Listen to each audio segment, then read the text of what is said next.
Kalau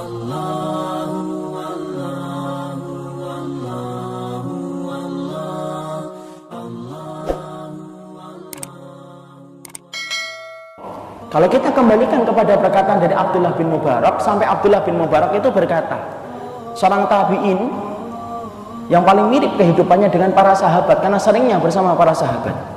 Abdullah bin Mubarak itu sampai berkata, setiap aku melihat para sahabat ketika mereka membaca Al-Quran, tidak ada yang paling banyak menyebabkan para sahabat itu menangis kecuali dua ayat yang sering aku lihat. Apa dua ayat yang paling banyak membuat para sahabat itu menangis ketika mereka membaca Al-Quran? Bukan Al-Baqarah, bukan Ali Imran, tapi paling banyak yang membuat para sahabat itu menangis ketika mereka membaca Al-Quran dan mereka betul-betul ketakutan ketika mereka membaca dua ayat itu, yaitu surat Hud ayat 15 dan 16. Allah berfirman pada dua ayat ini, "Man kana yuridul hayatad dunya wa zinataha nuwaffi ilaihim a'malahum fiha wa hum fiha la yubkhasun. Ulaika alladzi laysa lahum fil akhirati illan nar wa habita ma sana'u wa batilum ma kanu ya'malun." Ini loh dua ayat yang menjadikan para sahabat itu kalau setiap mereka membaca itu nangis, tenggelam dalam sedihnya, nangis mereka. Apa artinya terjemahnya? Allah berfirman di dalam ayat ini, "Man kana yuridul hayatad dunya."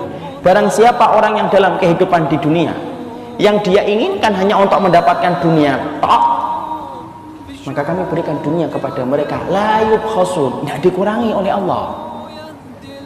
Ulaika laisa lahum fil akhirati ilan nar, tapi kelak dalam kehidupan di akhiratnya mereka tidak mendapatkan apapun ilan nar, kecuali neraka. Wa habita ma sana'u fiha wa batilum ma kanu ya'malun. Sia-sia apa yang mereka lakukan, batal atas apa yang mereka usahakan.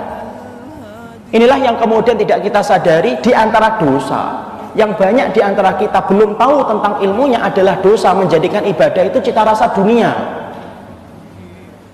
Padahal ini termasuk di antara perkara yang sudah Allah tegaskan, siapapun yang menginginkan dalam kehidupan dunia hanya ingin dapat dunia saja, maka kami akan berikan dunia itu kepadanya tidak dikurangi.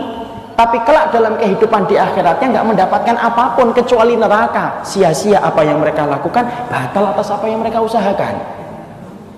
Sekarang dalam prakteknya banyak nggak orang yang kemudian mereka ketika ibadah, tapi niat yang tersembunyi di dalam hati mereka itu apa? Bukan untuk ridhonya Allah, tetapi niat yang tersembunyi di dalam hati mereka ketika mereka beribadah itu niatannya adalah untuk mendapatkan sekeping dari kenikmatan dunia.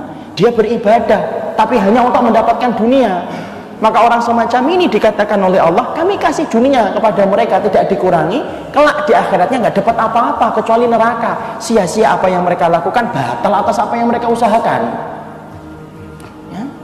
Allah Pak, mau kita beribadah riak saja menjadikan ibadah kita tidak diterima kok. Apalagi kemudian kita beribadah tetapi niat yang tersembunyi di hati kita itu apa? Yaitu niatan untuk dunia dan materi. Allah kasih sebagai bentuk istidraj, tapi kelak di akhiratnya nggak dapat apa-apa. Maka bisa jadi ada orang yang ditimbang oleh Allah, dia kemudian melihat, loh sholat saya mana? Loh sholat kamu kan hanya untuk rumah. Puasa saya mana? Loh puasa kamu kan supaya proyek kamu berhasil, sudah aku kasih kan proyeknya.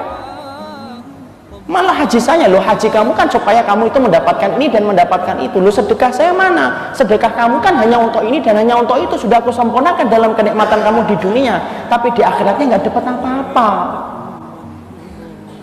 Padahal banyak loh di antara kita yang tidak sadar, kita ini beribadah tetapi tersembunyi di dalam hati kita itu apa? Niatan bahwasanya ibadah itu hanya untuk mendapatkan sekeping dari kenikmatan dunia. Karena inilah zaman fitnah, fitnah ketika dunia itu menguasai kehidupan kita, sampai ibadah pun menjadi rusak disebabkan karena ingin untuk mendapatkan dunia.